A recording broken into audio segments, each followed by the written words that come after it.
بسم اللہ الرحمن الرحیم۔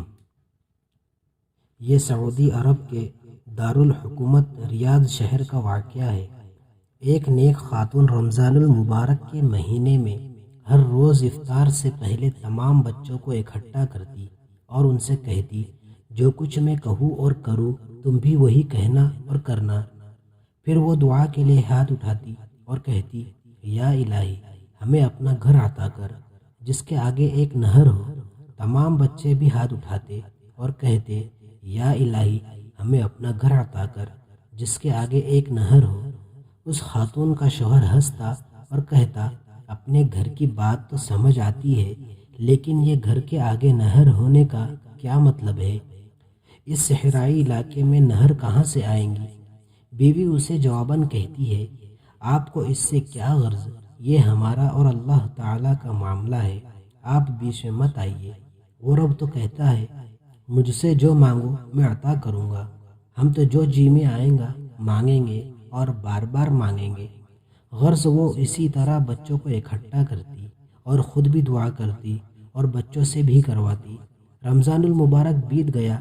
ایک دن اس کے شوہر نے کہا، اب بتاؤ کہاں ہے تمہارا اپنا گھر اور کہاں ہے وہ نہر؟ خاتون نے بڑے یقین سے جواب دیا، اللہ تعالیٰ ہمیں ہمارا گھر ضرور دے گا، وہ ہماری تمام مرادیں پوری کرے گا۔ اس سے اگلا واقعہ وہ خود بیان کرتی ہے اور کہتی ہے کہ میں شوال کے 6 روزے رکھ کر فارغ ہوئی تھی کہ ایک روز بڑا عجیب واقعہ پیش آیا۔ میرے شوہر عصر کی نماز پڑھ کر مسجد سے نکل رہے تھے کہ ریاض کے ایک امیر آدمی نے ان کا راستہ روکا۔ میرے شوہر انہیں جانتے تک نہ تھے۔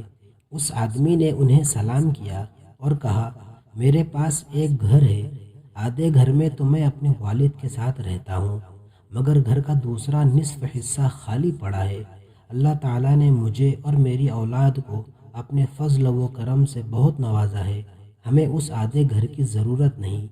آج اس ارادے سے گھر سے نکلا تھا کہ نماز عصر کے بعد مسجد سے نکلنے والے پہلے آدمی کو میں وہ آدھا گھر ہدیتاً دے دوں گا۔ یوں آپ سے ملاقات ہوئی تو گزارش ہے کہ میرا آدھا گھر ہدیتاً قبول فرما لے۔ بلا قیمت مکان لیتے ہوئے ہمیں تردد ہوا۔ وہ صاحب کہنے لگے، اگر آپ کی تسلی قیمت دیے بغیر نہیں ہوتی تو جتنی رقم آپ آسانی سے دے سکتے ہیں دے دیجیے۔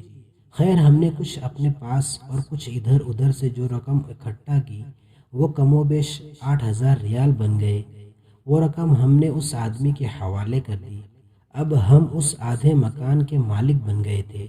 مکان ریاض شہر کے ایک ماڈرن علاقے میں واقع تھا۔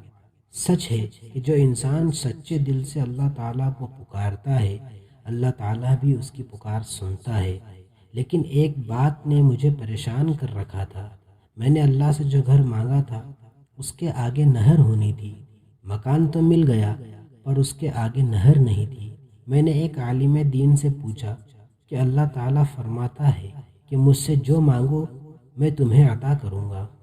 میں نے اللہ سے نہر کنارے گھر مانگا تھا، گھر تو مل گیا لیکن نہر نہیں ملی۔ ان عالم دین کو میری دعا اور میرے ایقان قبولیت پر بڑی حیرت ہوئی۔ انہوں نے دریافت کیا، اس وقت آپ کے گھر کے سامنے کیا ہے؟ میں نے کہا، اس وقت ہمارے گھر کے سامنے ایک خوبصورت مسجد ہے۔ عالم دین مسکرائے اور فرمایا، یہ نہر ہی تو ہے۔ پھر انہوں نے میرے سامنے یہ حدیث مبارکہ بیان کی کہ حدیث میں نبی پاک صلی اللہ علیہ وسلم نے ایک صحابی سے فرمایا کہ آدمی کا گھر نہر کنارے ہو اور وہ اس میں روزانہ 5 مرتبہ غسل کرے تو کیا اس کے بدن پر میل کچیل رہے گا؟ صحابہ کرام رضی اللہ عنہما نے جواب دیا، نہیں یا رسول اللہ، اس کے بدن پر میل کچیل نہیں رہے گا۔ فرمایا، یہی حال 5 نمازوں کا ہے، ان کے ذریعے اللہ تعالیٰ گناہوں کو مٹا ڈالتا ہے۔ میری آنکھوں سے خوشی اور تشکر کے آنسو رواں تھے۔ بے شک میرے رب نے نہر کے سامنے گھر عطا کر دیا تھا